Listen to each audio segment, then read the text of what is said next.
രഹസ്യമായിട്ടാകാം പരസ്യമായിട്ടാകാം, ജീവിതത്തിൽ വന്നുപോയ പരാജയങ്ങൾ ക്ഷമിക്കപ്പെടുമോ? എന്റെ പാപം എനിക്കിനി ഒരു മടങ്ങി വരവുണ്ടോ?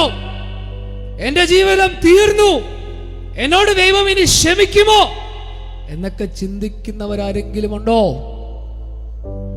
കൽവറിയിലേക്ക് നോക്കണം.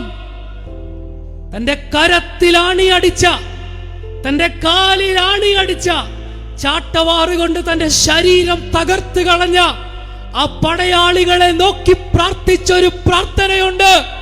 അവർ ചെയ്തത് എന്തെന്നറിയായിക കൊണ്ട് അവരോട് ക്ഷമിക്കണമേ.